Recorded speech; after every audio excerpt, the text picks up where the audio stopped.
a choice right now, between fear and love. It's just a ride. Out of the dark night of ignorance and into the shining light of truth. Expanding reality. A population of citizens capable of critical thinking. We don't see things as they are, we see them as we are. There's a level of reality where everything dissolves into an ocean of energy. We empower our experience by insisting on our authenticity. That's very profound. Very. Expanding reality. Welcome to Expanding Reality. I am your host, Brandon Thomas. This episode, we've got Philip Kinsella. He wrote an awesome book called You, the Public Deceived, the Grand UFO Deception. You guys check out this interview here. He goes through his own experience. He is an experiencer. We talk about all kinds of cool stuff. We get into the spiritual elements of it. Of course, you know I can't do an episode without talking about simulated reality. So give this a listen, guys. Philip is a sweetheart of a guy. He's absolutely wonderful. Links to his book will be in the show notes, and here's the interview. Join with me today, Mr. Philip Kinsella. Thank you so much. I really appreciate your time, and I'm really looking forward to our conversation today. Why don't you tell my audience and the folks out there listening and watching just a little bit about yourself, my friend? Yes, my name is Philip Kinsella. I live in England, and I've had multiple UFO sightings at close range. There was one episode where there had been what I assumed was an alien abduction back in the winter of 1989, and that led me into the further exploration of what we may be dealing with. I'm also an author and a researcher, and very dedicated to my cause of inquiry, and I'm very honored to be linked with a lot of brilliant minds on this planet. Absolutely. It's great to talk with you. I can't wait, like I said, to get into this discussion with you. You also, your book is published under Flying Disc Press, which is by Philip Mantle's publishing company, correct? Yes, that's right. And Philip Mantle is a mentor and a real great guy. And the book that he's just brought out, a new one of mine called You, the Public Deceived, the Grand UFO Deception, which is more of an analysis of different cases, but also summarizing with several theoretical pieces or contents that we can explore with regards to the perplexing phenomena that still eludes all of the researchers. Absolutely, it does. And yeah, and I went over your book. Thank you again for sending it to me. It's brilliantly written. It's absolutely beautiful, and it's a lot of fun to read. And you cover it all. So you just talk about the crashes, the abduction phenomenon, some entities, some theories, and some NDEs as well. I'm with you. I think it all ties in. I think it's all one big phenomena. I think there could be, you always leave the open to the possibility that it could be nuts and bolts craft coming from another star system. But the more you look into it, the more, and I think that's where everybody starts, right? I mean, you start with, it's a physical ship coming from another place, and then people say, well, it's in Zeta Reticuli, and you've got the Nordics, and you've got all these type of physical entities that occupy the same universe as us, just with a technology that's much more advanced than what we're capable of doing, or what our governments tell us we're capable of doing. Let's put it that way.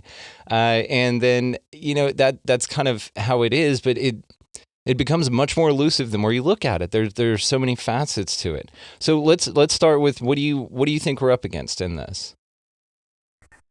Well, that all started to develop after the abduction I had in 1989. You're certainly right, Brandon, in terms of the physical nuts and bolts construct. I do not dismiss that. I'm open to all forms of speculation.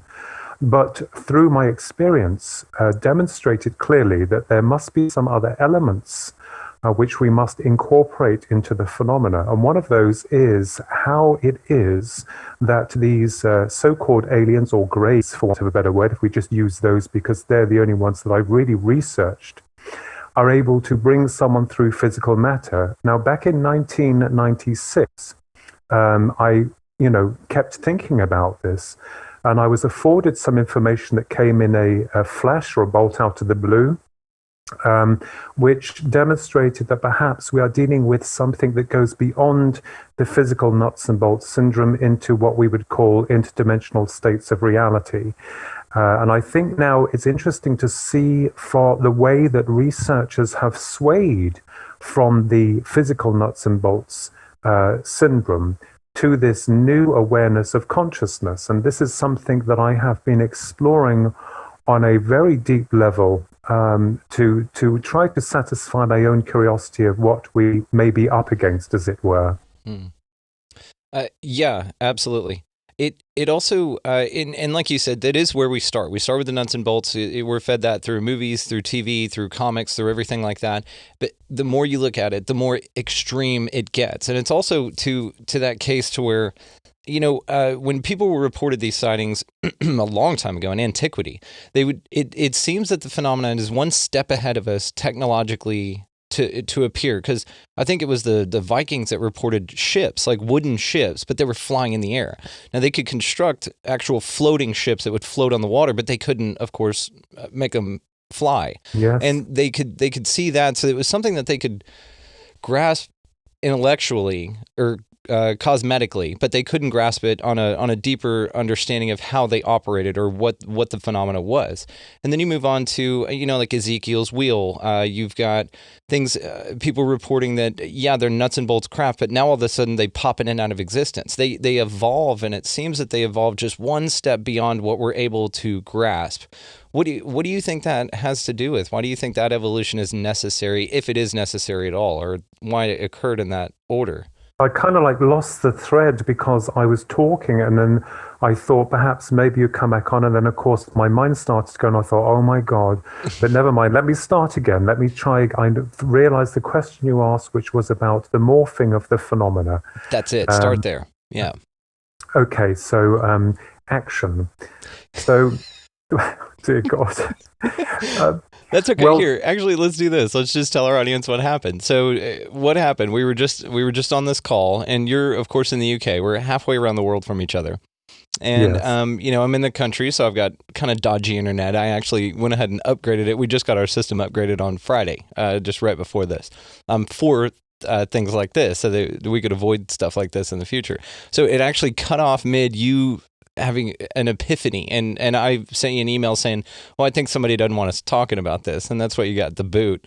So let's start back from explaining what the morphing of the phenomena is, and we'll see if we get too close to anything and they kick us out again. Yeah, so our understanding is that when we become aware of the phenomena, it becomes aware of you. And I've always understood that perhaps we're dealing with something that integrates on a very personal level of the psyche. I think a lot of researchers are trying to cram this into one box, and it just won't fit. And this is why we're getting a lot of reports with regards to the differences in the experiences the individual has. However, through my ongoing research of the greys, as they are known or called, because they were the ones that I had experienced back in the winter of 1989, led me into a whole new dimension or an area of thought with regard to them. And this is what jolted me into understanding that the phenomena has morphed. Back in the 1950s and the 60s, there are a lot of accounts, some of them that I believe were absolutely true. For instance, the Betty and Barney Hill case, where they had the physical interaction, and then the second part of the experience appeared to integrate on a very, deep subconscious level of experience. And these came through in what was known as dream states. So there are definitely, through my understanding, two aspects to the phenomena, but it has morphed because in the old days we were dealing with ghost rockets, and then, the flying saucers, then the triangles, and now we're seeing some crafts of very odd shape and design.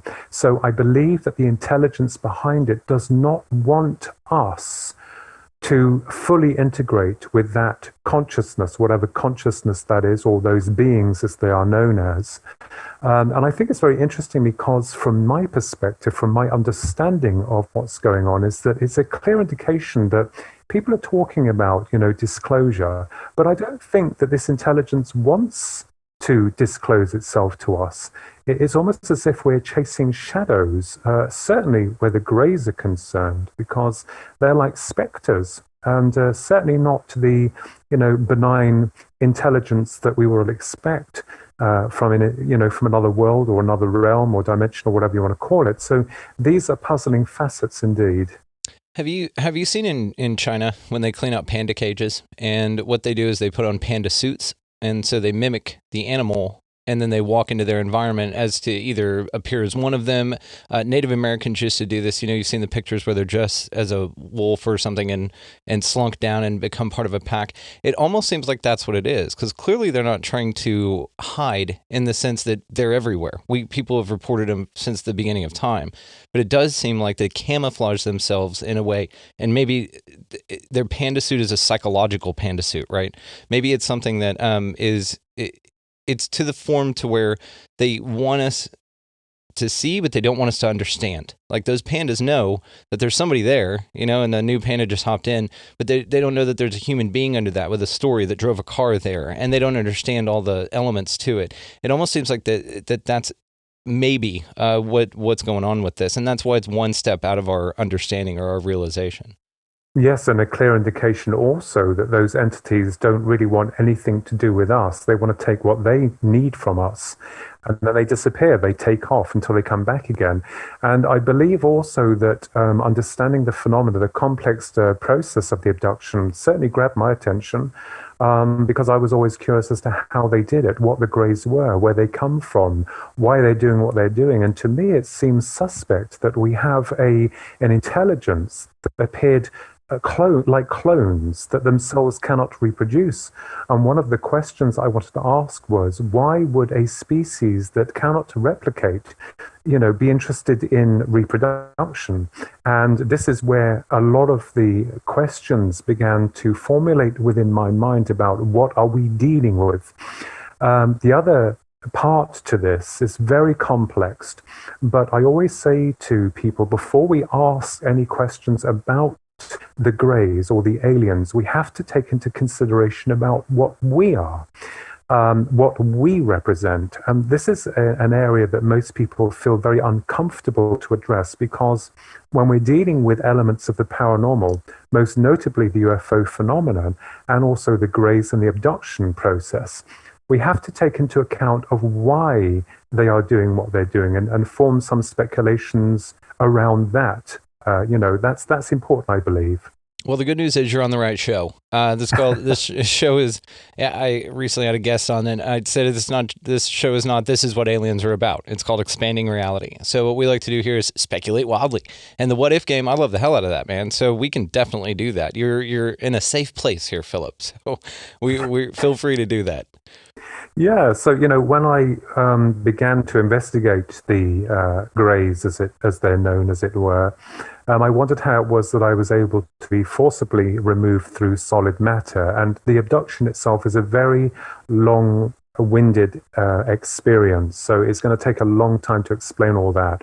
But it has been documented, and it's not unique in any means of the word. It's a lot of people go through this, but I wondered how it was they're able to transform a part of you to them. And I kind of looked at the near-death experience. And if we take this one step further, this is what led me into areas of consciousness, of the soul, very uncomfortable areas that we need to address, and what we represent as humans. And my understanding was that, if we were some form of cosmic accident, that we had evolved by primarily from some big mistake, as it were, or I didn't buy it, because the way I saw it was that as humans, my understanding is that we come through into this incarnation, we build memories and experiences, and when our time is up, we perhaps could take those experiences back to the source or the field of where we originally came from. And perhaps if we take it one step further, to expand upon the process of creation, as it were. Now, I know most people are dead against, and I'm sorry to use that pun, life after death. But my understanding was that it was crucial to the research, because it's all very well as looking into the area of the UFO phenomenon, but not really addressing our primary roots and what we represent. So this led me into a completely different area of research with regards to soul survival, life after death, and those on the other side, as we call it. And then I found a shocking connection between what people call the near-death experience and also the abduction. One is, in a lot of occasions, more positive. The abductions appear in many cases quite negative. Yeah, terrifying. So if we look at this systematically, we find that in the cases of an NDE where someone has clinically died and they report being removed from their body, and they journey towards another world where they are met with loved ones who communicate with them telepathically. What's also interesting is that if the person going through the NDE has been in some state of terminal illness or any form of illnesses whatsoever, when they return back from the other side, in a lot of cases, they are healed. It's almost as if the vibration energy of the astral body has been corrected within its field frequency and it's brought back into the physical host, which does all of this, repairing on a physical level.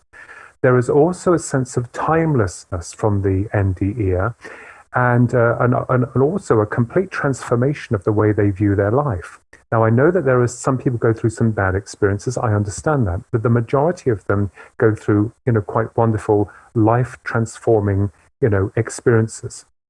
Now, if we look at the abduction, to my mind, the same thing seems to be occurring, but on a different level of integration. The person is normally removed from the house or wherever. They go through walls or doors. They're brought into an environment that doesn't seem to have any time. The Greys communicate via telepathy, and whatever the Greys are able to do to the part of you that's in their realm, that's probably the astral part that's been removed into their vibration of reality. It's real to them, the same as in a death experience, because the realms there are more real than here.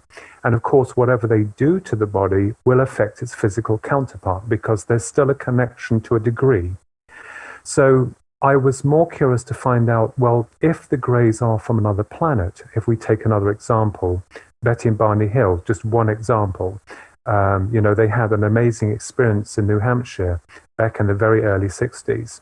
And one of the things that was interesting was that the Greys that had examined Betty had showed her a star map, the famous star map, that had been created by Dr. Marjorie Fish.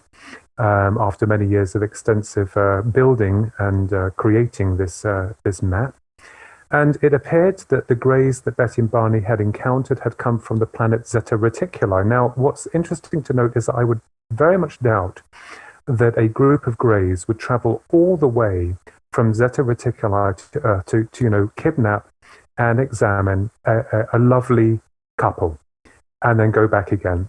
So obviously dealing with the UFO phenomena then started to reveal that there are a lot of very odd inconsistencies that we're not really asking. And I believe that perhaps the phenomena does come in on a physical level, and then it ends up becoming or morphing itself deep within the human psyche on a very personal level. If you take the mobile phone, for instance, randomly here, I'm just going to say this, you've got the mobile phone, you've got the hardware. Think of that here as the organic brain, and you've got the signals coming into it that are unique to you. Well, most of them are. The mobile phone is a transmitter and a receiver, and where you can damage the hardware, but the software will not be damaged at all. The software will return to source or find another connection with which to link with. So are these Greys, whatever they are, somehow connecting on a higher frequency of awareness that our senses can't always detect, and interlinking with us on this level? The same with a lot of paranormal activity that does occur during and after an abduction. So, I'm not discounting the fact that we may be dealing with spacemen, or some of them. I will not discount the fact that they could be us from the future, or that they're clone robots. Or that they could be remote viewers that have tried to find a way through to our realm. I am open to all forms of speculation. But when you start to analyze the abduction itself, we begin to see patterns. And those patterns clearly indicate that there is something that is occurring. But I think that most people would be horrified if they discovered that these Greys could come at any time take you, examine you, and forcibly induce amnesia, and then return you, and leaving implants or marks. And I believe also that the areas of where the person is not able to remember or record the experience is because, unlike a near-death experience, the Greys implement some kind of psychic link. They want the individual to be conscious throughout the experience. And I think that's important to them because they need to have the connection or the psychic connection so they can download the fears or the information that they demand. Because if you look at the Greys, they come across as like a blank canvas. They don't understand about love, of taste, of smell, of empathy. They're devoid of these attributes. So what if we are dealing with a species that has counseled itself out through the act of replication, through cloning? And I think that this is where my idea of, cloning whole humans has to be brought into question. Because as spiritual beings, if I dare use that word very loosely, as souls, you yourself, Brandon, have come through the correct birthing channel. We're clones, but we're different in terms of clones because we have individual identity. So when you're born, you come into the world, you build all these wonderful memories and experiences. Well, I hope most of them are wonderful. And when you depart this plane, which I hope isn't for a very long time, when you return back to the other side, you will then, build upon the experiences of what all those other billions of souls have gone through in this strange place called planet Earth. Now, if I cloned you in a laboratory, let's say I made 10 clones of you, manufactured genetic clones, my idea is that they would have only the one single memory and one imprint of one single life. They will have no memories of past, i.e. in the world of spirit, or perhaps future.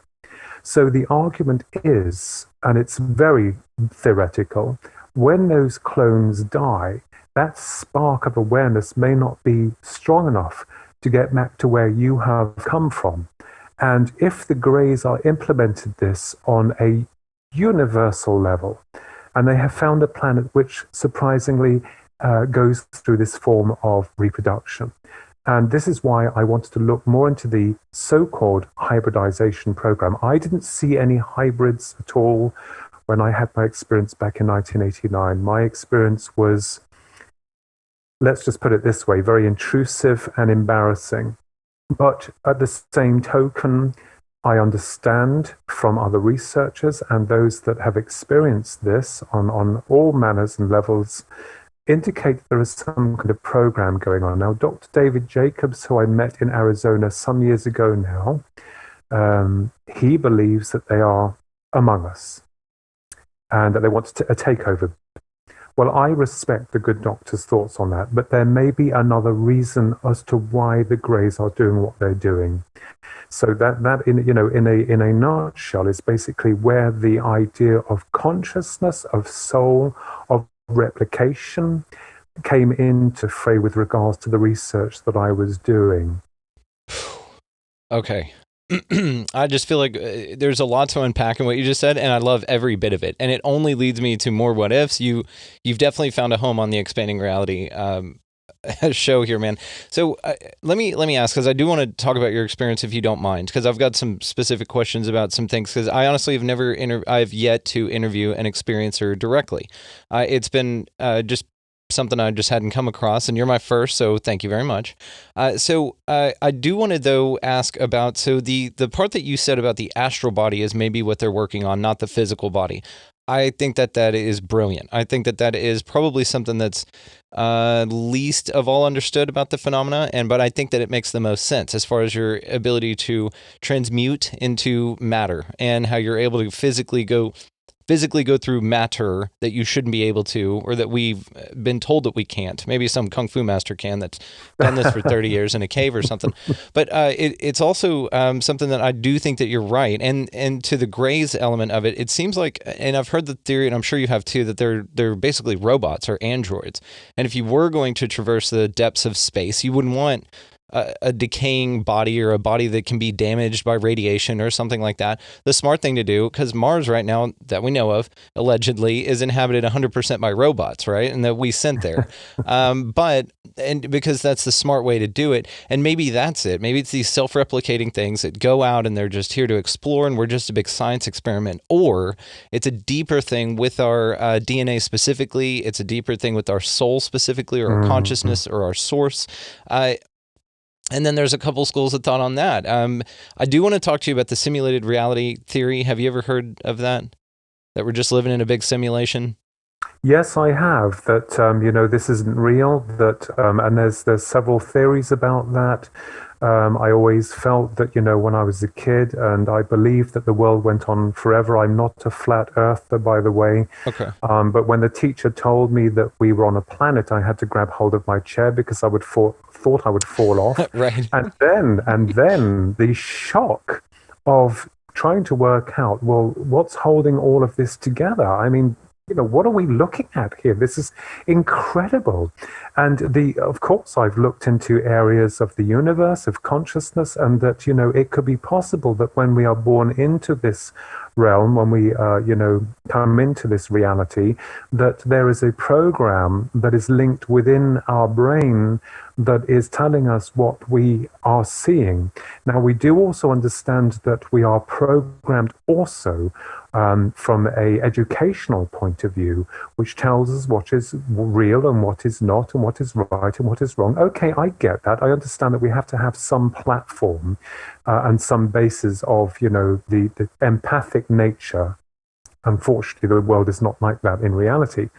But then we get deeper into the fact that, when you start exploring alternative realities, such as the UFO phenomena, or the psychic phenomena, or the universe, or even our creation, which is very shady, you then find that you're told that you're barking up the wrong tree. So as I said before, I wanted to find out whether or not I was lying or the system was lying. And this is where the inception of the title for the book, the new book, You, the Public Deceive, The Grandeur for Deception, was born, because I thought, well, how can all of us be lying? Okay, you get cranks and you get disinformers and liars. In all forms of life, you'll get them. But in reality, what we're looking at here is remarkable, because we are now extending our once condensed thoughts about the phenomena into areas that once were considered laughable back in the 80s. Channeling, certain levels of channeling. It's the same with mediumistic abilities, where you get, people who profess to be a medium, and then those that are a medium. The same with contactees or so-called contactees. I think a lot of the information from the past would show us some shady areas with contactees, and those who, yes, because where were they? Where were the aliens? They never made an appearance. And as one good friend of mine, Neil Geddes Ward, an author and an artist, you'd find very interesting to talk to on your show. He said to me, well, they didn't take the center stage. So, the aliens always seem to be elusive in nature, or never seem to turn up, or if they did, they were some model from years ago. So I think, the deception is very deep in terms of not just the state that, that we work under, but also from our very own people. And there's something else, if I can just say here, Brandon, which is very interesting. People prefer to believe in something that's untouchable. For instance, the Bible. We go into the sacred texts. People believed in angels, of the miracles of that time. You mentioned Ezekiel and all the rest of it. And then, and now if anything happened in present times, it'll be like, no, it can't happen. It can't possibly happen. It's almost if people on the psychological level can't deal with it. If I placed in front of you, not that I have got it, but a piece of the Roswell material, and said, here we are, Brandon, I've got a piece of the Roswell material, and say, you're joking me. But if a lot of the things that happened in the past are more of interest to people, it's as if we can't deal with what's happening in the present and we have to move on. But certainly, I totally agree with you. Going back to, without me, going off course here, but going back to simulation, it is very feasible to assume that we are being controlled by some form of software program that's being, downloaded into our minds. And because if we think about it, when someone dies or someone has an abduction, that reality is a new reality, and in more instances, more real to them than the one they left behind. Yes. Yeah. It's almost, and there's a few schools of thought on that as well. I mean, Nick Bostrom came up with the 3 or 4, it's multiple things, but 3 are basically pointed out that, a civilization will never get to the point, evolutionarily, that they can't, either they destroy themselves or they never technologically reach that state to where they can create the computer necessary to actually run. They called ancestor simulations, but actually run simulations to the detail in which the occupants wouldn't know, or the participants wouldn't know, that they're in a simulation, right? The second level is that they reach that point technologically, but they decide not to do it. In a nutshell, it goes a little deeper than that. And then the third possibility is if they reach that point technologically and then choose to flip the switch and turn it on, then the odds of you being in a simulation are billions to 1 versus the original creator reality. And that could be anything. They could be squid people, and they just kind of created a simulation that developed us, or we just appeared here. Now, the interesting part, one of the parts to the phenomena that I find interesting that relates to the simulation hypothesis, is that would explain a lot of it. If this whole reality, or this realm, which I like that you put it that way, is governed by a set of laws like a computer program, those laws can be broken and manipulated, and there can be things that insert themselves and exit themselves. To the other point, maybe the point to the etheric or the ethereal body would be that it appears that way to us, but really in reality, then it would just be like a receiver, like a radio frequency or something like that can be tuned into, hijacked. And that's another thing that the Greys could possibly be, is basically like intergalactic hackers. They kind of take you, they manipulate you, they're able to erase memories or erase files whenever they're in there, and kind of alter the way that you perceive reality, leave physical imprints on this android that you've got, and then jack out. It's something that I think about a great deal. More to the spiritual element of that whole process, I honestly, heart of hearts, want to believe that it's just a ride, that this is just an experience. You're just a spiritual being having a human experience, basically. And then it allows you not to take things too seriously. It allows you to have more fun. There's less dire consequences as far as there's no, burning place that a loving, all creative, God would send you, because he loves you, but he's going to send you to this place that he created for you because he knows you're going to screw up, because he knows everything about everything. It comes down to, there for a long time there, and what I'd still kind of like to entertain, the more romantic option, if you want to go on a spiritual path with it, is that we're all God experiencing itself subjectively, meaning that we're all created. I'm you, you're me. And if it transcends time and reality, then of course we could all be everything at once, but we just need to be individualistic, and it created a duality type of a system, hot, cold, dark, light. But you need the contrast to have the experience that you're here to have, which is, it's just a ride. It's just whatever the hell you want it to be.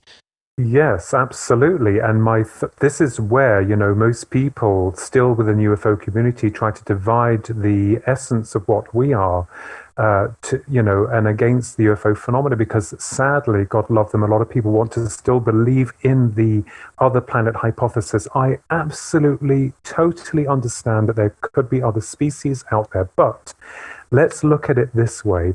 My understanding and my certainly research and the proof of that, I mean, I know that people say that I'm a medium, but I was more fascinated with the ability of consciousness being able to survive this plane of reality beyond death. I had a big hang up about losing people that we all do, and that took me through a dark period, but it was proven to me that they continue, that there is soul survival. Now, what's interesting is that I believe that what we call the other side is that God is a part of us, so we call it the God force. I don't see it as a man in a chair. I believe that that the God is experiencing reality through each individual form. And then when we finish this journey, we then send that data back into the collective force of the Godhead, so that the expansion process continues with regards to creation. Now, if you have a species who is outside or somehow devoid of that and wants that, because they've, if they had replicated themselves, then you'd almost be desperate to attain what you had lost in some ways. And I believe that if we look at what the Greys are doing in terms of, DNA, in terms of memories, of experiences, you've got to feel sorry for them to a degree, because they act like specters. They come in and they go out very quickly, and they deceive. They also lie to a lot of people. But I certainly agree when you mentioned all of us being the same being. It reminded me of an episode of the Indiana Jones and the Crystal or something. Crystal Skull. That's it. Yeah, and everybody hates that movie. I love that movie. The end showed everything, because the Grey, all of the other Greys were coming into one. It was all, and that I got the idea, wow, that's incredible. And it kind of made me feel kind of like good that, we're all perhaps one of the same thing, but experiencing this. And yes, going into our Genesis, which is all very shady. I've looked into areas of that. I'm not an expert, but we are entitled to formulate our own conclusions. Yeah, certainly, you don't have to be an expert. You can look at it logically and just ask questions about it and go, this doesn't make sense. Why we create ourselves in our image? Why is it plural? And, the gods with, small g and with an S, it's what is that all about? Yes, well, I believe that, when we look at the human or the model of the human, there could be a possibility that we had been fashioned from our cousins the apes, or the DNA had been utilized from one and then infused with something else. People call that alien, and I feel that may be the way forward. The Sunday school version that we've been afforded is rubbish, because if we were the true inhabitants of this planet, we would not shy from our very own sun. Our bodies would have been adapted to a more suitable environment, but unfortunately it hasn't. And science is rigorous and absolutely, totally ruthless. If anyone dares speculate that we had been the product of some form of extraterrestrial intervention, and I'm not talking about the Greys here, I believe that perhaps we were created by something that was in their image, as is in our image. But that's another argument, and one of the things you'll find that people will tell you how they see it, but we have to be open to all forms of speculation.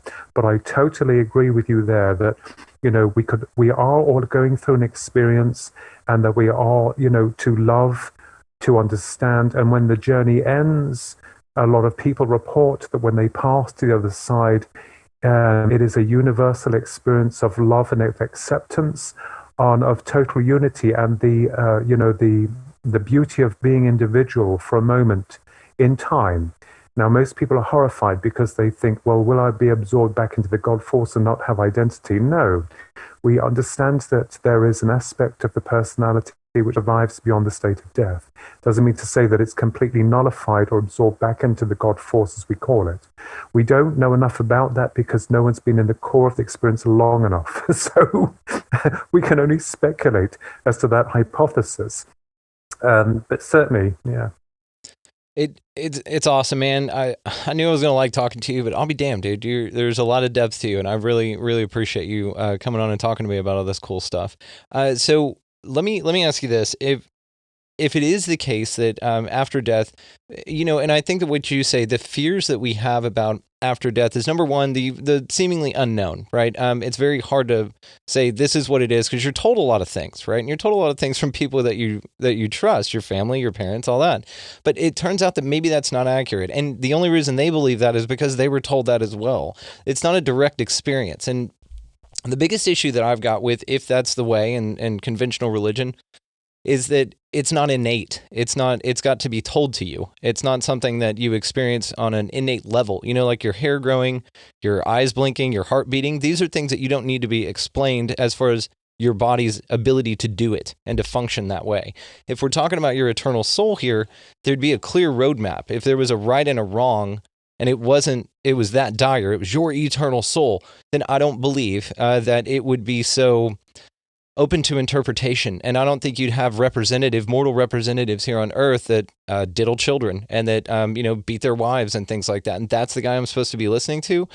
I'm supposed to follow that. No, thank you. I'll take whatever the opposite of what this guy's selling is, and it's in a way, it's deceiving to the point, but I also wanted to bring this up, and you made me have a thought whenever you were explaining the nature of reality earlier, that maybe all of the combativeness, maybe all of the alternate ideas, maybe all of the science that they say is settled, that I don't think science is ever settled. I think that there's an ever evolving. I think a lot of the science is just theories based on theories based on theories, and that still aren't very provable, but then they prove it based on the theory before it.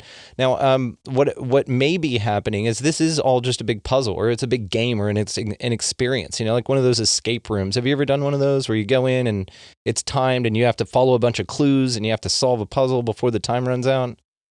Well, I would fail miserably because I'm. No, you do it as a team, man. It's actually a lot of fun. Come to the States, we'll do one. Come to Texas, you and your brother, come on out. I'll host you guys, and y'all come do one. My point is maybe that the naysayers, maybe all of these things, it's an opportunity for you to discover the truth. It's an opportunity based on opposition, based on an alternate idea, and not to always buck every idea, because I think there's a lot of common sense here. Not as much as we'd like. I think common sense is pretty uncommon. But as far as, fire burns, if you step out in front of a bus, that's probably not a good idea. Things like that. I think that there are concrete, I don't want to say rules, but I think that there are concrete guidelines perhaps. But as far as the nature of reality, it could very well be just whatever the hell you think it is. And you're experiencing the world some way else. I'm experiencing it some way. And that could be what it is, with shared experiences that we then all interpret on a different level. Yes, definitely. And as I said before, we're all trying to squeeze this to the same box, and it will not fit. And as I've been looking into this, I'm finding that this is happening on a personal level of integration, personal. And that could lead us into the understanding that, with regards to our journey here on Earth, I agree with you also going back to everyone again with life after death, trying to squeeze it onto the same box. I believe I had an experience when I was very young.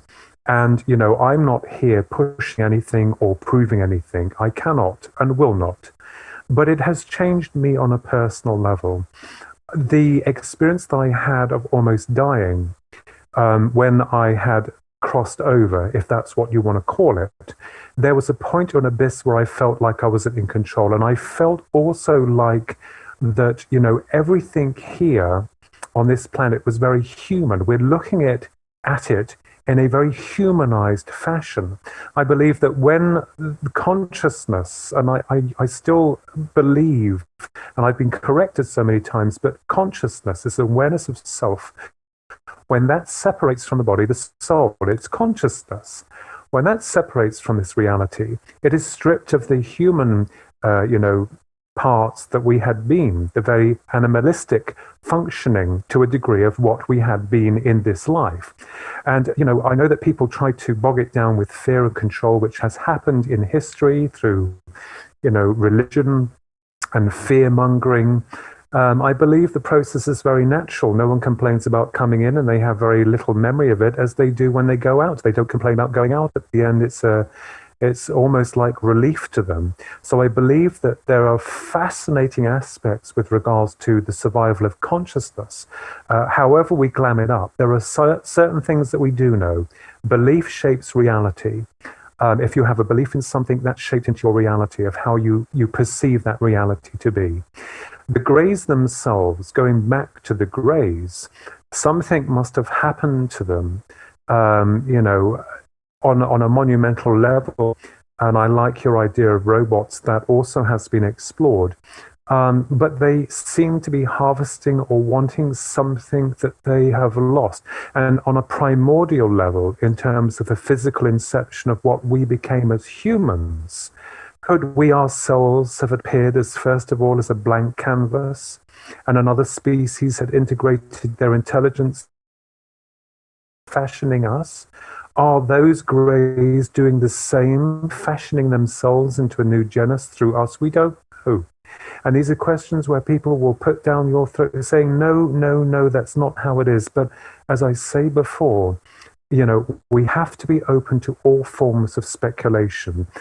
So there's a multitude of things occurring here. It's not just the UFO field, because once you start exploring the UFO phenomenon, this kind of like changes the individual. They become more receptive, more empathic, more creative, more aware. And I believe that a certain programming has been disrupted. The system that we live that wants you to believe that you live and you die, that you're told what to do and this is what you're to believe, and you're to toil the soul until you die, and then that's it. But a lot of people now are going through some form of awakening on a conscious level. And I think that is good, as long as it doesn't damage or, get people who unfortunately have gone AWOL with it. By walking a very structured path and being able to balance both sides equally, I think you're safe there. I think, some people, God love them, they go too far one end or they're too restricted on the other. But again, this is unfamiliar territory to many, and they will reject it outright because they haven't had time for it to absorb or condense within this here that's the beautiful and wonderful organ called the brain. So, yeah. Yeah, and the way you describe the UFO phenomenon and how it appears is exactly the same way, or how people experience it is exactly the same way that psychedelics affect the psyche. I don't know if you've ever imbibed. We're not here to. If you'd like to talk about it, we can. It's okay. But I can tell you that, especially like Terence McKenna, I know that he figured out, or he speculated that the UFO phenomena was a psychosomatic one, that it was created by either the Earth itself on a spiritual type of a level, or that us as a collective conscious were doing it and creating that. Now, Terence McKenna was a big psychonaut, as we call them, and he actually had some great experiences. And one thing that's interesting about consciousness to that point is maybe there's a filter, within consciousness that you have to kind of govern or retard the big experience by dumbing it down to this 5 sense reality. And maybe that's just a function of the environment. Maybe perhaps that's just something that you experience because you're here to focus on this. You know what I mean? You're not going to be driving a race car and also watching a cooking video in your passenger seat. You want to do one or the other. You know what I mean? And so maybe we are huge spiritual beings, and there's all this cool stuff going on around us that our 5 senses can't really pick up, because we only see in a very narrow bandwidth. We hear within a certain parameter of kilohertz. And, whenever psychedelics enter the picture, it's almost like it retards that filter a little bit. It malfunctions, sort of. Or maybe that's a way of unlocking a door that shows you, hey, this is what's really going on around you. And this is how your brain can really operate with this high data input, because you get a ton of data, visual, auditory, everything. Your mind just thinks, and your neurons connect in a more an incredible way. It's more encompassing. And it actually... It's a great process, and I don't recommend it for everybody, but I definitely say that there's a lot of not only studies that have been done on it, but it kind of, the way that it affects your reality is the same way the phenomena acts sometimes. It goes beyond reason. You're okay with it because you're aware that that's what's going on. Not the abduction thing necessarily, because I hear that that's a terrifying experience for a lot of people, not everybody. But it's almost to a degree to where it is just outside, but happening around us all the time. And there's a filter in your consciousness that won't allow you to perceive it in a direct way. And maybe that's, again, part of because you're here to drive a race car. Maybe, that other thing and the things that you see through the window as you're driving this car, to stick with the metaphor, are extra, but they're not what you're supposed to focus on. They're a part of the experience, but they're not what you're here to do. As far as that goes, you're here to check out what flowers smell like. You're here to feel what the ocean feels like. You're here to pet a dog. Dogs are awesome. You're here to build relationships and know those kind of communicative type of experiences. But I think that this is a glimpse of it. It's all, like I said, a ride in my mind. The thing that is most romantic to me is that reality is just a ride, and you're here just to touch, smell, taste, see, and hear everything you can with the little bit of time that you got. And when the ride's over, you go pick another one. To the NDE experience that you said about being dispassionate about where you lose the human things, the fear, the judgment, things like that. I have heard of a couple of near-death experiences where somebody said that they were above their body and they were floating above their body, and they turned around and looked at their own body, the thing that they'd been in forever, and we're kind of partial to our bodies, and they said it looked like an old shirt that they had just taken off after a long day, and that they were just very dispassionate about it, and that experience of an NDE makes me realize, or makes me question, the extraordinary abilities of people that come back with NDEs. They're able to really tell you, look, the consciousness is everywhere, and we're in this just soup of consciousness. You're only here dialed down to this frequency to have this 3D reality experience, and that's why you get to struggle. That's why things are the way that they are, because it also is a dichotomy. It's a dualistic universe, so you experience everything. Yes, and I agree, because it's a personal journey. And this is the thing, the system that we serve has hijacked not just perhaps the Greys, but the system has hijacked the way that we are allowed to view ourselves and creation and the universe and, life everlasting, because we are, ostensibly led to fear, to control. And this subjugates consciousness to the level where people start to panic. If you look now, there's more, desperation, there's more psychological, mental problems, and I believe that a lot of people now are getting to the sense where they think, hang on just a minute, is this everything? Is this the lot? Science continually, poo-poos all of these subjects that other researchers have taken it upon themselves to investigate. And why do you think it is that a lot of these so-called people, the shadow people I call them, those that govern in high places, are keeping an eye on people like you and many other people through their research to see what they are revealing, to see what they're thinking? We are so scared of one another because we don't know what the other person's thinking. The Greys seem to work as a one hive mind consciousness, and I believe that the system wants exactly the same thing, to replicate a one mind so they can see and hear and feel and sense everything. And this is not a good way to go forward. Our individuality is what makes us unique. We find God in the next person. We find fascination through other people that create the most wonderful things, whether it be music or art or literature or, programs. It doesn't matter. We are seeing a reflection of greatness in many other things, and the system is adamant in destroying that. And I think what's happening now is that, a lot of people are waking up. And, by God, we are allowed to question. I used to think many years ago, back in the 80s when I was a young lad, that, that all this stuff about UFOs and aliens was all very restricted and condensed. Programs like Arthur C. Clarke's Mysterious World that would open up very positively, but then with a downer. But is this real? And, people, you could tell then, so conditioned. But when you have an experience, whether or not it be some form of narcotics or through an abduction, it reminds us that there is a greater reality. And the North American Indians as well, God love them, were very much aware of these different states of consciousness. And going back into antiquity, the same is said there. It's almost as if this system that we serve is cold, is calculating, is trying to really take the last stages of this control to the next level. And I think that we're seeing a huge conscious rebellion. I think also there's another idea here that we can just throw out there, and something that I've just played around with. Maybe this suppression of consciousness is rebelling and forcing itself back into our psyche in levels that we would find amazing, to remind us that, we weren't meant to be restricted within our thinking. We were meant to be all-encompassing and all-loving. You'll get those people also who go, hey, well, that will happen anyway. But a lot of people are trying to find out what life means. What is this? What is the universe? What are those things that come in that abduct and have their agenda? And who's to say it's wrong?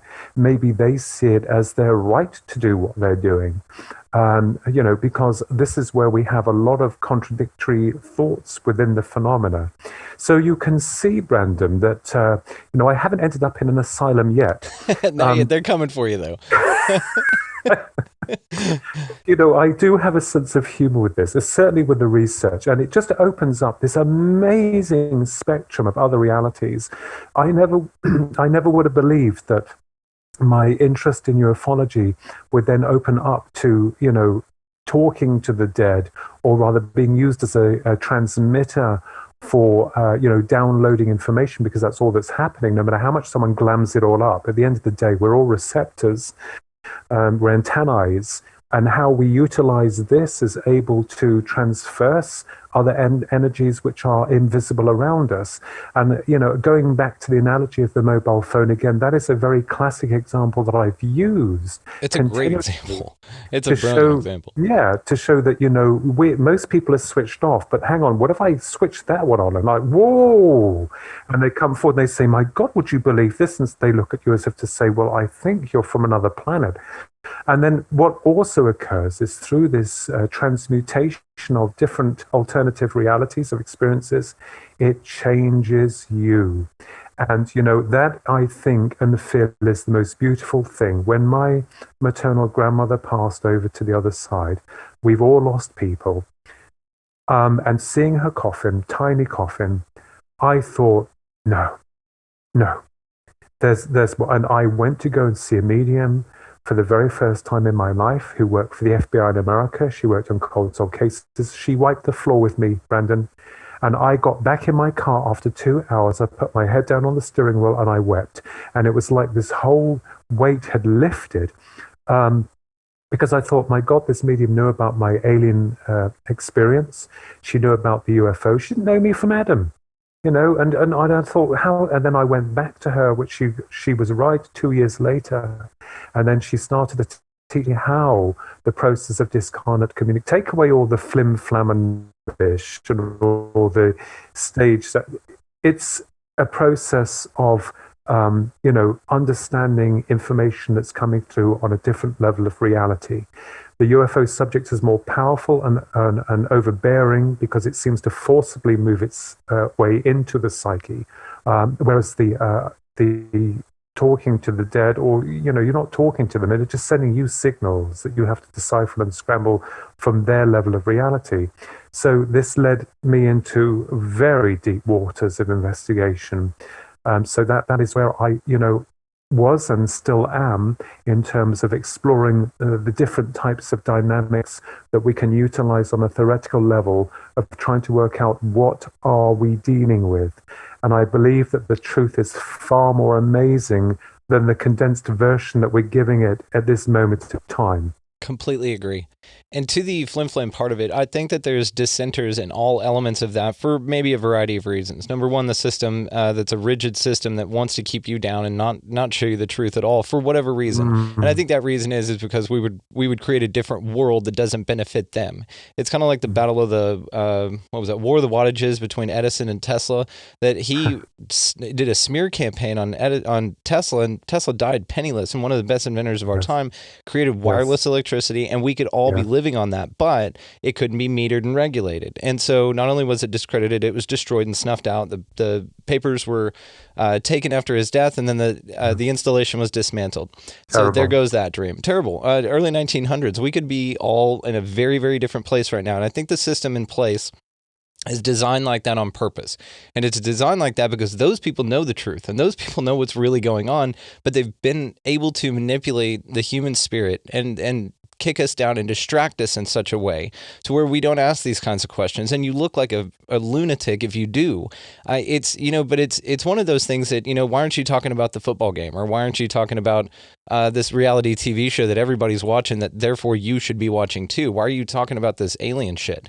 Well, the other part of that is why there's an old saying, because that's society, right? That's the bulk of people. I think that, like you said, there's a lot of people waking up now, and a lot of things are happening in a variety of different ways. But there's an old saying that being well-adjusted to a sick society is no measure of good health. So I would say that you and I are in better health, amongst our peers as well, that knows that these kinds of questions are what keep you going, because man, you look at these folks, not all of them, but you look at people that don't ask these kinds of questions, they're miserable, or they're entirely happy with being ignorant. And I'll go down on a few paths with some folks, and I can be a little verbose, as you can tell. But I'll go down a few paths with some people, and they're like, I don't like thinking about stuff like that. It blows my mind. Like, I can't comprehend things like that. I'm like, but that's the exciting part of it. They're like, just do what you're told. Just go with this the way that it is. And I just refuse to do that, like yourself. But to the flim-flam element of it, I think that those are there for a couple of reasons. Number one, to profit, because they either know that it's true, or they don't believe in the system at all, and they just want to profit off of it. But what it does in them profiting off of it, it discredits the phenomena, because it is a phenomena. It is a real thing. Mediumship is a real thing. The UFO phenomena is a real thing. And there's even, who's that?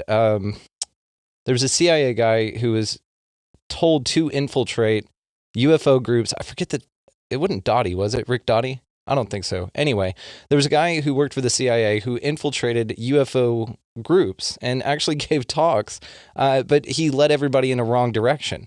And they did that on purpose as a disinformation campaign. And it's so why would they do that? I mean, because I think that we're onto something here, but also it's another divide and conquer tactic, just like what's going on right now with the world, with the racism, with the mask and no mask, with all of these things that divide you further and further and further, because they don't want us rising up and figuring out that they don't want to wake the sleeping giant. And I think, unfortunately, it's like we've been asleep, but the fingers are wiggling, and now the wrist is moving, and now the other hand is moving. And I think the giant's being woken up little by little, but it's a chain reaction type of a deal. And I think having conversations like this just further solidifies that. So I wanted to ask you, though, definitely about your mediumship or your experience. Which one do you want to do first?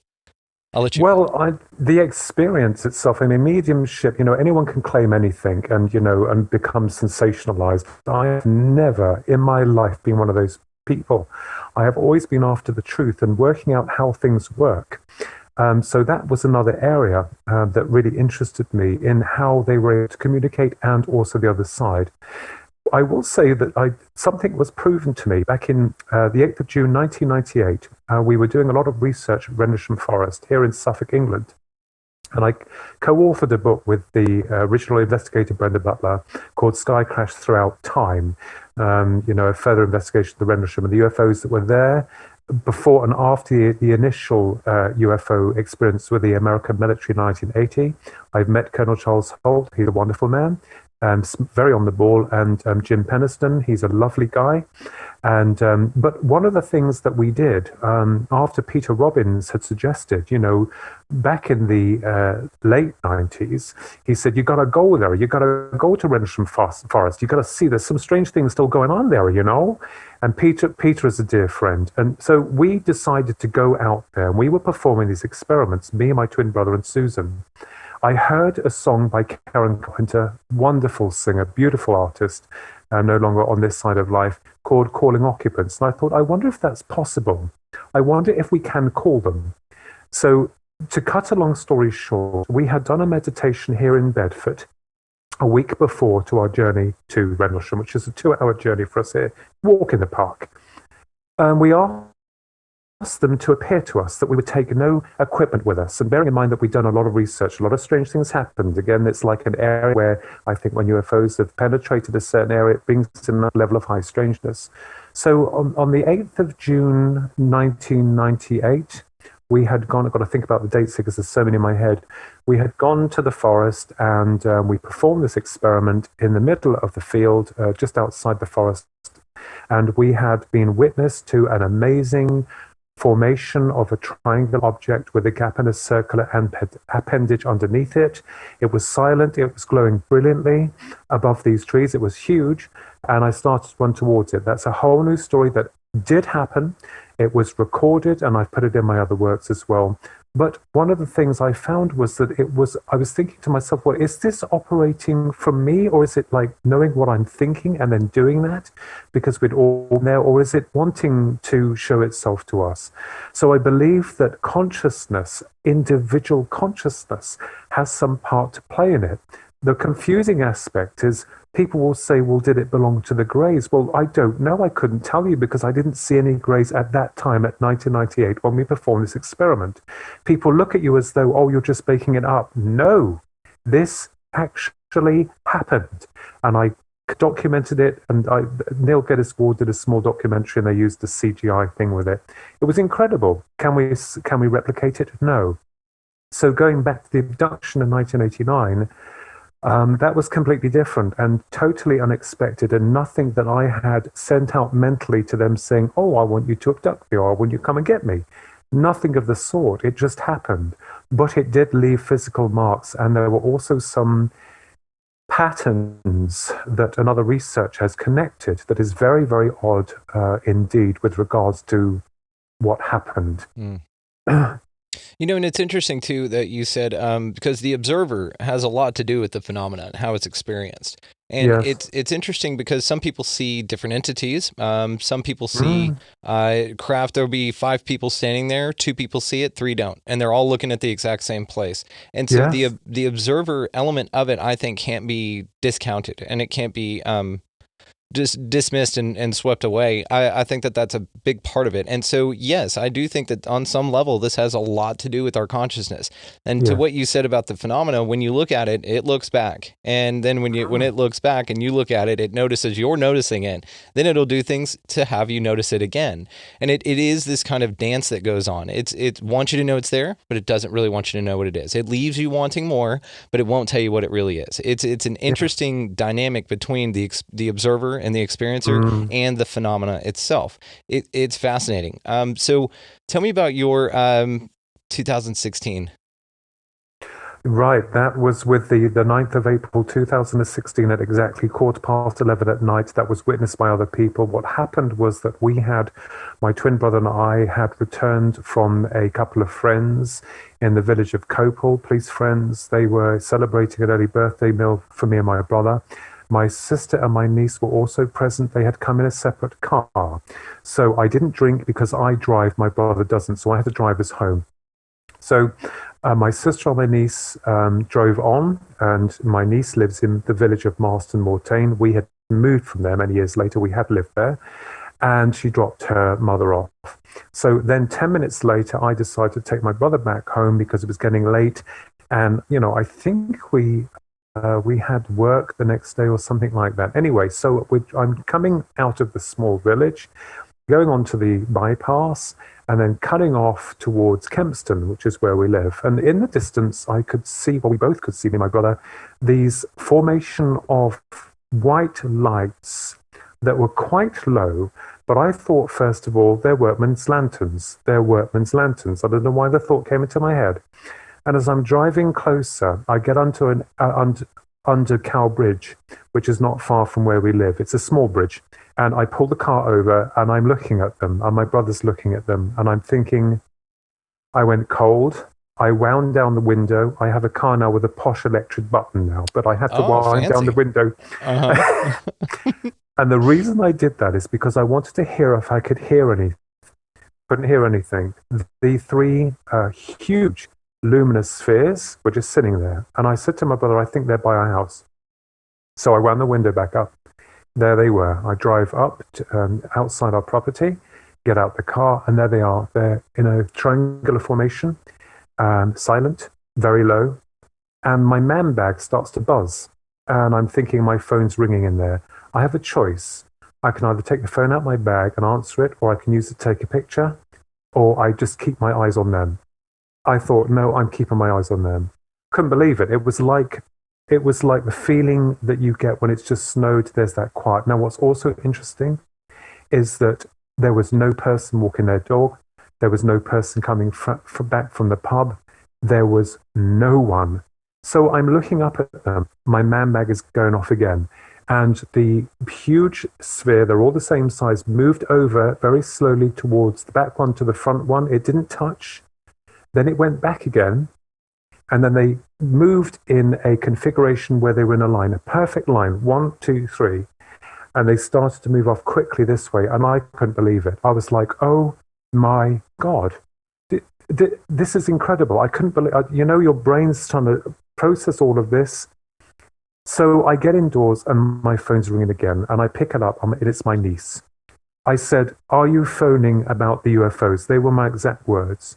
She said, "Have you seen them?" I won't use the word she used in there. You're I welcome said, to, but you don't have to if you don't want to. She told me that when she dropped her mother off, she was driving in the village of Marston Mortain, and she saw these three triangular lights on their way. She pulled the car over, she got her mobile phone out, and she filmed them while they were on their way. And I said, "Well, I've just seen them." So I went upstairs and I made a report on Facebook straight away. Then I had the next day, on the 10th of April, slightly earlier, probably around about 8, 9 o'clock. I didn't document the time for this, but a helicopter came over very low to our house, very low. And this racket, so I went outside with my brother to the back garden, and the helicopter is positioned like this so that you can see in front of us going round. It's going round. And you could see the pilots, and it was a white helicopter. It wasn't a police helicopter, and it wasn't a military helicopter, at least not from my observations of that. But it was going round, and then caused all this racket, and then went off. And I thought, how strange. But then I thought, no, because people can get confused. Someone might phone up and say, can I report 3 UFOs I saw the other night? And they say, what do you mean? The helicopter? Oh, yes. Now, I know most people will say no, but I'm sorry, these things have happened. Now, I then had a person come for reading to see me, and he said to me after the reading, "I've got something to show you." And he pulled it out the envelope, and it was the 3 lights that he had seen on the night that we had. And I said, "Well, I'm going to tell you something, sir.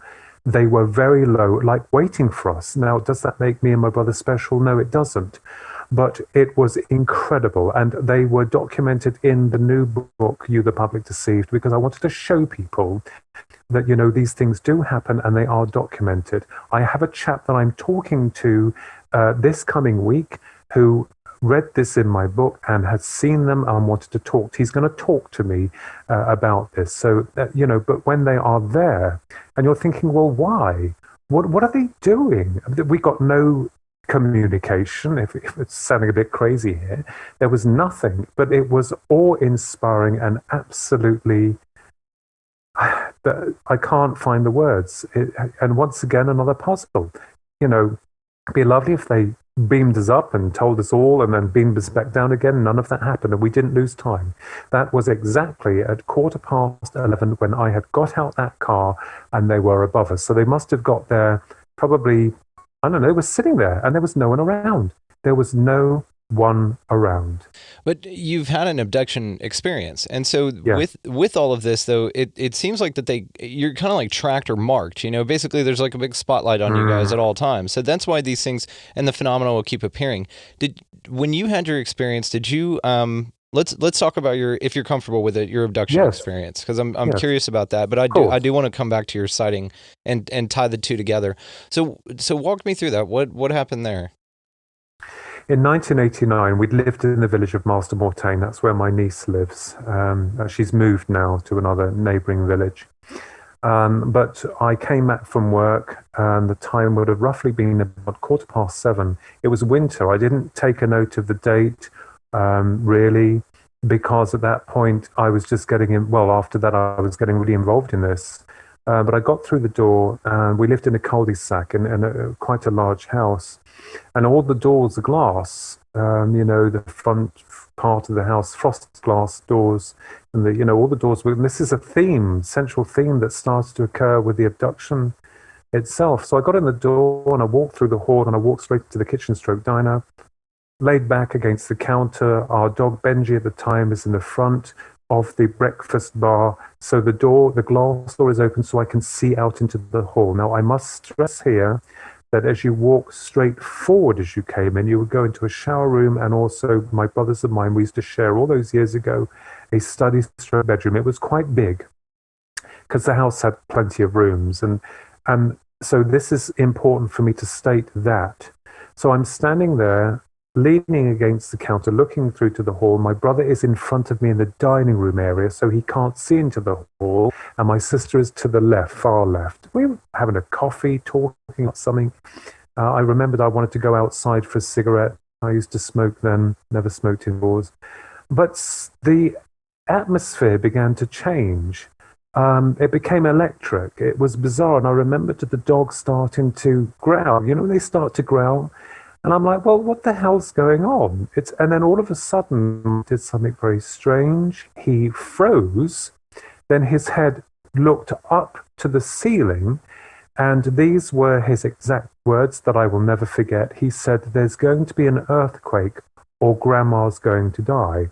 And our maternal grandmother at that point was still very much alive. I looked at him and he remained frozen like this, looking above the ceiling. And all along, the atmosphere is getting more dense, more electrified.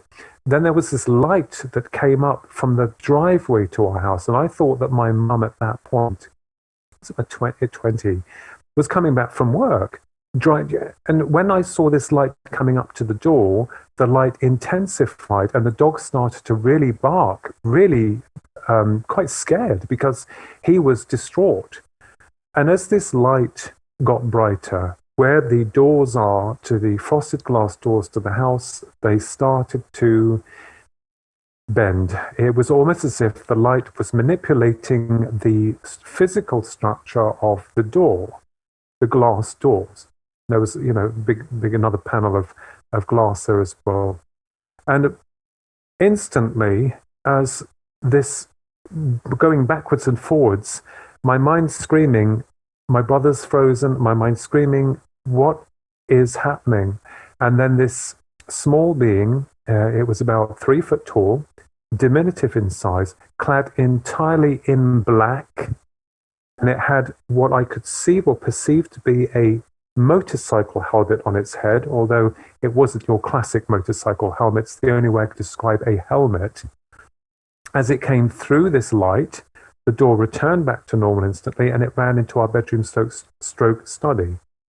At that point, my brother snaps out. I don't even recall what happened to my sister. It is conceivable to assume that she may have been knocked out as well. I don't know. And this is what we think may have happened. But I reached behind me to get a knife, the biggest knife I could get, and I pulled it in front of me and I said, there's an intruder in the house. And then I yelled, there's an intruder in the house. And as soon as I said that, the being that had gone straight forward then came across the hall, up the stairs, which you can't see because there's a wall there, and disappeared. And we checked the house, there was nothing. I broke down later on because I thought, well, I must be going mad because this is crazy. I mean, I kept thinking, are we on a ley line? I didn't know about ley lines then because we weren't far from a church, St. Mary's Church. But then in the morning, the early hours of the morning, the most embarrassing thing happened. And I will report only facts, as crazy as they are. I found myself waking up in the early hours of the morning. There was no clock for me to view. On my back, 3 feet off the floor, about the same height as the being, and in the hallway of where the being had come through the door. But I can't move. It's almost as if I'm being forcibly moved forward. So my head is being pulled forward, but I can't move. I'm aware, I'm conscious, but I can't move, and I'm shocked. I'm like, well, then I go through the kitchen glass doors as easy as butter, and I'm thinking, hang on just a minute. How on earth am I able to get through the door? I could see the dog sleeping in the corner. Then I'm being pulled through to the other side of the kitchen door, through to the conservatory, excuse me, and then through to the conservatory, out to the garden. We had a very huge pond there and a little bit of land there. And as I'm coming out, I'm being forcibly arched around, and in the sky are hundreds and hundreds of UFOs that are just moving through the sky. And I'm thinking, oh my God, they're real. They're really here. This is they exist. There was one object that was stationary and wasn't moving, and it looked to me like it was grey or dark grey. Immediately, as I focused upon it, I felt myself being pulled up and moving very quickly towards this object. I don't recall hitting it or going in it. I blacked out. And there are 2 more parts to this that I'm trying to talk through very quickly here. You're good. The next part was where I suffered within the media outlets, television and that. But it was bizarre. I woke up to then find myself strapped to a bed. I was naked.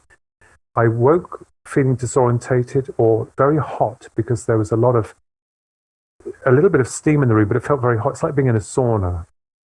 And I found that I was naked, that I was strapped. My legs were strapped and my arms were strapped, but I could move my head up.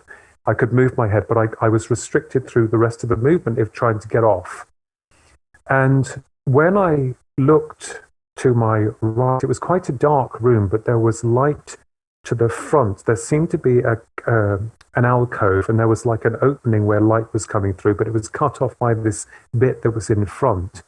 When I turned to my right, there were 3 reptilians that, and I'm not one of these reptilian guys, and this is where I had to deal with this for a long period of time, that were very tall, they were very dark, and they were moving in this thicker fog in a strange gait going backwards and forwards.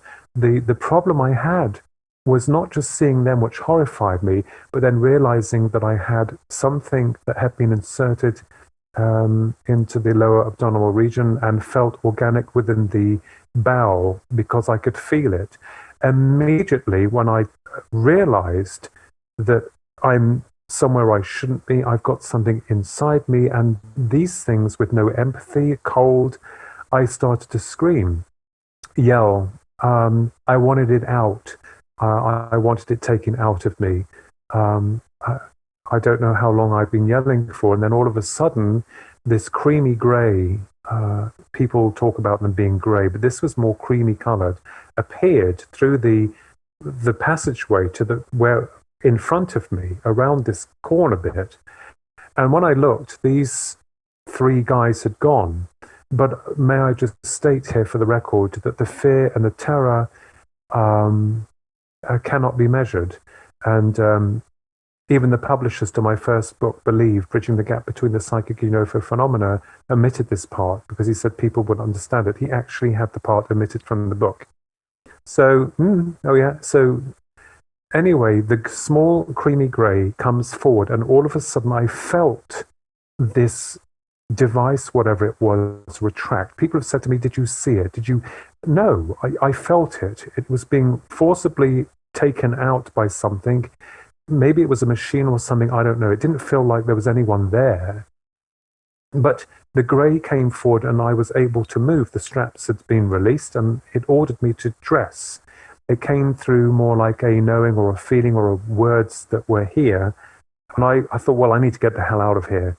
So I dressed and I was ordered to follow it through the front section of what I couldn't see but now could see. And it was like a corridor, but there was still steam, but I could see lights coming through the steam as if lighting the way forward. And we came to a wall, what I thought was a wall. And I thought, Jesus Christ, what on earth is going on here? I need to get out of here. I'm starting to cry. And this grey is looking at me. And all of a sudden, the door becomes, the wall becomes a door. It's open. And I can see the village from a great height. I can even see our house from up. And the last part was the weird part. And there is a UFO, a circular UFO, hovering very low and much smaller near our conservatory. And I'm thinking, great, you want me to get out? How the hell do I get out? It's like, get out. We don't want you here anymore. It's like this feeling of like, just go. So the last part of this was difficult. And this is very strange, but I felt like I was given a jolt forward and there were 2 greys beside me. I was ordered not to look at them. Why? I have no idea, because I'd seen one on there. It's old news now. I'm coming towards the last part now, so I'm coming down towards the garden, and I see in front of me Noddy. I call him Noddy. My brother's illustrated him. It's years ago, the same thing happened. The greys take off. I'm not allowed to look behind for some reason. I can't look behind. I'm not allowed to go back to see. So this last being is standing in front of me, and my God, this one was very striking in detail. He's standing there underneath this silver UFO, circular with lights around it. It's smaller, but he's standing. He's about 4 foot tall. I can still see him in my head. It's clearly the whole thing. His face was more human, but it had a pronounced point here for the chin. Had very large black almond-shaped eyes. Had more of a pronounced nose. He wore one-piece khaki uniform. He had knee-length boots on, but he wore this pointed hat on his head. It looked ridiculous. But his arms are folded across his shoulders. He was quite muscular, but he had more meat on him. Well, he looked like that, but his face was of rage, of absolute rage at me. And I'm like, here, and I can't move. And I'm thinking, you're angry with me? And this is, what the hell is, I wanted to punch him. There is a children's character called Noddy, the famous children's author Ian Blyton created many years ago. He didn't look like Noddy, but I just call him Noddy because of the stupid hat, the way he was small. So I want to punch him. So I thought, no, hang on just a minute. I need to know something from him. He can tell me. I know he can tell me, so I can tell people that this really happened. You know, God is my witness. I have been through this, and this thing is in front of me. And I say to him, here, how on earth, how the hell am I able to get through locked and bolted doors? How is that possible? And immediately, as I asked this question, he looked at me really shocked. His mouth went into an O, and I began to shoot back through the conservatory glass doors, but I could see him, and he lifted his head up like this to the underneath of his craft, and he began to rasp this voice that sounded like the voice synthesizer of a ZX81, which, by the way, my brother and I used to have many years ago. And I went through very fast the doors to the kitchen, then the hall, then through to the bedroom, and bang, I woke up. Yes, I woke up. And immediately I had a nosebleed. And I had to go and sort myself out in the toilet. The next day, I found that I had 3 red puncture marks in the back of my right ear that were in the shape of a triangle. My brother tried to photograph it with one of those instant Polaroid Kodak cameras. It wouldn't come out. I had 3 marks on my right arm. I suffered continuous nosebleeds to the right nose, and I found it difficult to walk. Now, what's interesting is that the doctors were going to cauterize my nose because, embarrassingly, it would just bleed, like just come out. It would just flow. And it stopped after 2 years' time. But then I started having problems with my right ear, and I still do. And that heralded another strange experience with the doctors when I went to go and have it examined 3 times, and nothing's been done with it. So I assume it's something that has to stay in there. People will say, oh, it's all fantasy. Well, yes, but to some degree, I wanted to find out how it was I was left with physical marks, what the black being represented, why things happened as they did. Our dog died shortly afterwards with a brain tumor. And when I'm not saying that it was attributed to the experience of what happened when the being in black came through the door, because the dog had been severely traumatized. But what's interesting is that this led me then into the idea of how the Greys were able to extract an individual. And going back to Noddy very quickly, another researcher called Pierce Back actually said, well, do you not realize that Noddy, as you call him, was mimicking the actions of your brother earlier that night? Yes, he was mimicking. It's almost as if he believes that whatever this intelligence was had neurologically or psychologically overridden his processing of reality, the same possibly with my sister, to knock them out. But I'm not unique. But at the end of the day, that is, in a nutshell, what happened.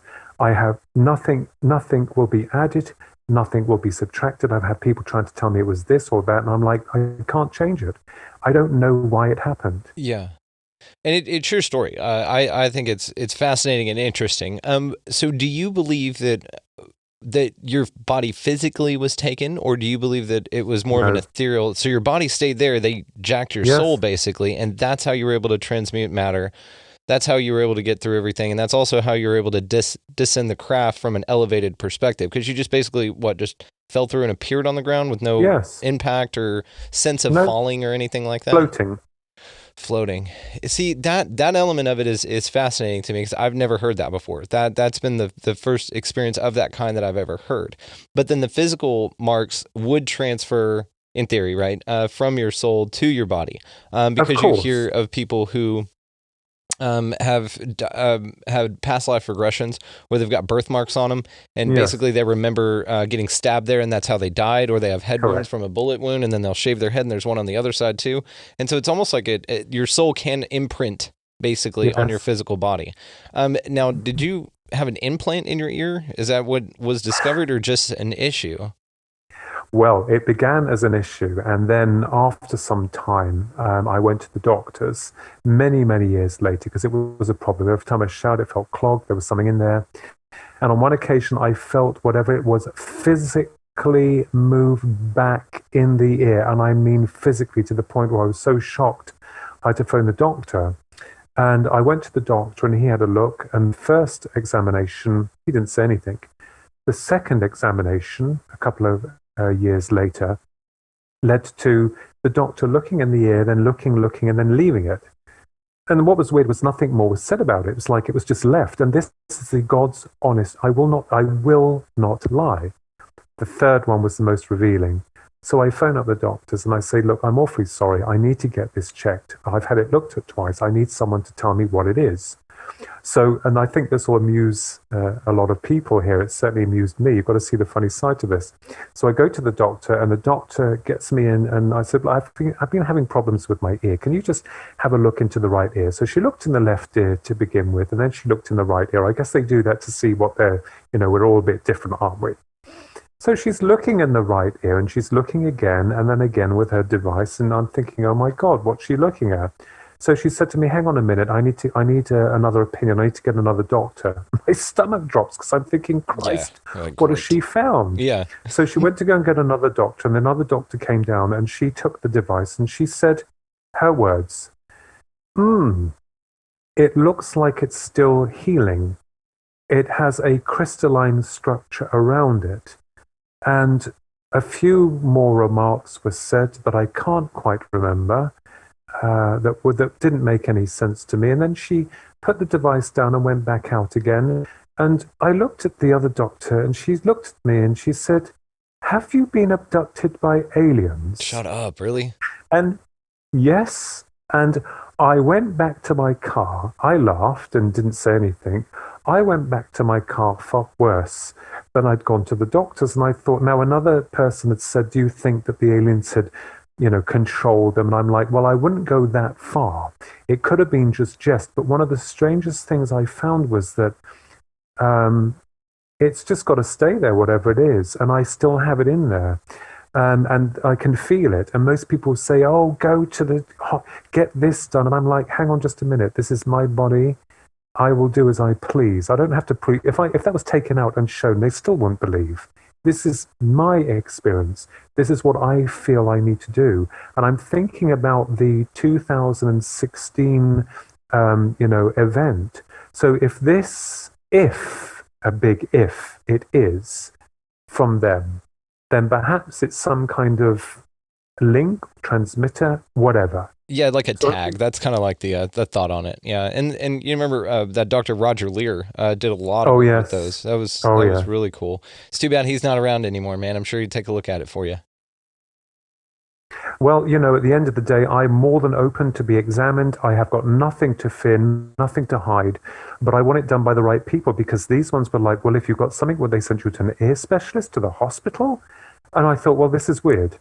Yeah, and it's almost like in the reports that you hear about implants like that, it's like they're an organic material. They look somewhat synthetic, but then they bond with the tissue around by the human, which is interesting. And yeah, it's kind of like a tag. It's kind of like how we tag a whale or something and we can track them. So that's pretty cool. You're like a beautiful whale specimen to these aliens, and they want to keep track of you there. That's pretty cool.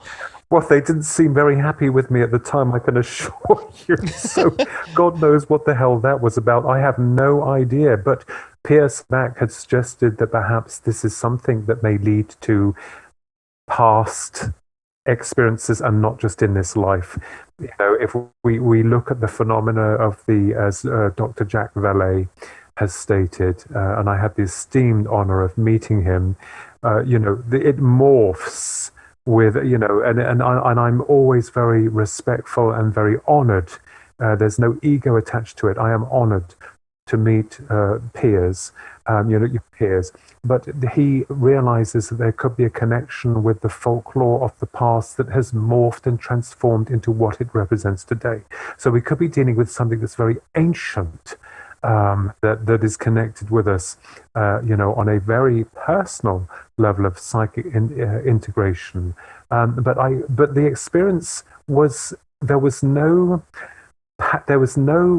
to tell me what they were doing or why they were doing it. It wasn't like, oh, I've got all the answers. In fact, it created more questions, especially the Noddy character. And I thought, I'm not going to live this down. If I bring this out the way that it happened, which is exactly how it happened, I'm going to laugh all the way to the leads. And that's exactly what happened. But you know what? Being straightforward and honest and to the point has opened up new parallels to the abduction phenomena to a degree that I'm concerned. And I think you did it right, because a lot of people are embarrassed to tell what actually happened, and they will omit or leave out elements of it that embarrass them, or that they can't fathom, and so they'll just go, oh yeah, got taken up, went on a spaceship ride and came back, and they omit most of it or a lot of it, and they do that to the detriment of the research, because you need to know everything going on, and you need to be able to connect a certain amount of dots, like the paranormal element. Whenever that comes into play, I think the description of the beings that you saw are very important. I think you reporting it the way that you did, which is everything that happened based on your experience, is highly important to the research, and I think that's important. So if you guys get abducted out there, report it exactly how it happened. Don't leave anything out. Don't feel embarrassed. We're all in this together. You didn't ask to get taken. This was happened against your will. You're a victim in this case. That's why Philip Mantle's book, Without Consent. That's what it's about. You're not giving consent to this, and that's what's tragic about it, man, is that this happened to you. And in some cases, if you want to be an optimist about it, it happened for you. And I think that's a good way to look at it without driving yourself nuts. But let's be real, you had no real choice in this matter. It was happening whether you wanted it to or not. And that's the part that's the most disturbing about the phenomena, is that it didn't care about you. It doesn't care what you think about it. No. And it's a challenging thing, but I, again, can't thank you enough for sharing your story and then once more reporting it accurately, because it's what's necessary for the research. I think that's important. Well, my brother tried to replicate. I mean, when I went on TV, and I never asked to go on TV, I was sourced through a UFO group, and they said, come on, and then of course they knew what they were doing, and I realized not all of them, excuse me, but one of them was a complete circus, and that then shocked me, because I thought, well, being open and honest is what this is all about, but the media took it a completely different way, and I realized at that point what we are up against. So I thought, you know what, okay, that's fine. You carry on laughing, and I'll deal with that. But at the end of the day, I'm now wanting to establish what happened, why it happened, and what these things are. So it's not so much as the abduction that happened now, because I think I've grown past that point. I've got past that point of acceptance in terms of like, this is a reality that occurred to me, but on a different level of reality that people weren't talking about at that time. And they weren't. And especially with regards to the theoretical application in 1996 in the article called Spirits in the Material World with regards to the Greys and their modus operandi. And now we're finding this is all coming up, which is great. But no, it has changed me in a more shall we say, positive individual, because I survived the journey. And I think when someone goes through a traumatic experience, it changes them on an individual level. So, but what's fascinating is we still don't know. And I think that's what really intrigues all of us, because it's up to you as the individual to try to work it out yourself.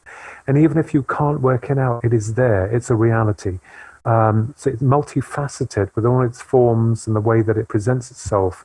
We are dealing with areas of creation, of the mind, of the universe, of continuation of consciousness, which fascinates me entirely. So I am very grateful to a lot of understanding people that, are on my level as well. Awesome. Everything about this has been awesome. We're probably going to go ahead and wrap this one up here, but I really do appreciate you coming on and waxing philosophical with me and letting me go down my little rabbit holes as well, because I think we definitely parallel a lot of our thinking, and if nothing else, we parallel a lot on our inquisitiveness, on what we're searching for. I want to have you back on, and please tell folks again where they can find your book and a little bit about your work. Yeah, I've my book is published by Philip Mental's Flying Disc Press. It is available on Amazon. I know that Amazon USA had a problem saying currently unavailable. They're trying to sort that out, but you can get it on there. I've written also many other books, but the ones that are, because they're all out of print now when the publishers publish them, but you can get A Passage to Eternity, The Enigma of the Greys, UFOs, The Enigma of the Dead, UFOs and Aliens. And then my other book was called Guardians of the Dead. And this new one is You, the Public Deceived, The Grand UFO Deception. So it incorporates the spiritual aspects of consciousness and also trying to apply different areas of research that combines into one. We could be dealing with one entity here, but is multifaceted. We're still working on that hypothesis. Absolutely. Absolutely. Thank you so much, my friend. This was awesome. I really appreciate your time, and we will definitely be doing this again, okay? So yeah, absolutely. And I'm going to go ahead and link your book and everything in the show notes as well. And do you want to post or talk about any social media or anything where people can message you and tell you how awesome you are and maybe share some experiences with you as well? Well, I mean, I don't have a website at the moment. The one that I had before was getting too expensive, so we are redesigning a new one. And they can find me on Facebook or on YouTube or the normal media outlets there. But as I said, I am very grateful. And of course, I always worry because when I speak of the abduction, it's almost like you fall flat on your face because of the ridiculous nature of what happened. But being a researcher and a so-called abductee doesn't do you much in the way of favors because you tend to see things in a biased way. But I've never done that. I've always been open and very objective and very understanding to the experiences that other people go through. There may have been one more abduction years later, but I can't prove that because there were some things that were very odd that led up to that point, but I have no recall, and I will only report what I saw, what I felt, what I experienced. I will not add anything or subtract it in that manner. That's very important to anyone out there. Be honest and truthful. You can't go wrong with that, literally. Well, I feel that you are an altruistic individual, and I think you're very sweet. I think you're very wholesome and very nice guy, man, and this has just been an absolute honor and a pleasure, really. And thank you very much. Let's do it again soon. I think you're great. That will be an honor. Thank you very much indeed, Brandon. I'm very honored indeed. Thank you. Awesome. Absolutely, my friend. Well, thank you so much, and we'll do it again. Have a good evening, buddy. Thank you, and you as well. Thank you. Thank you guys so much for listening. This has been an awesome episode. Philip Kinsella, special thanks. You guys check out his book, the Public Deceived, The Grand UFO Deception. You can find him on the Facebook there. Also, the link to his book in Amazon will be in the show notes there. So just scroll down there and click on that and go buy this thing. It's really cool. Like I said, great guy. Really interesting about the etherical kind of concept about the abduction phenomena and how it could just be all your spirit that gets abducted and not physical you, and you is left behind and they take you, which does explain how you can go through walls and windows, and it kind of ticks the box on an explanation for that part of the phenomenon. I thought that was really cool. So thank you guys so much for listening. Of course, you can find us on all the places you get podcasts, as well as the Instagram there at Expanding Reality Podcast, Facebook as well, and then you can email in if you've got a story or you've got a question or anything like that at expandingrealitypodcast@gmail.com. Thank y'all so much for listening again, and y'all be good to each other.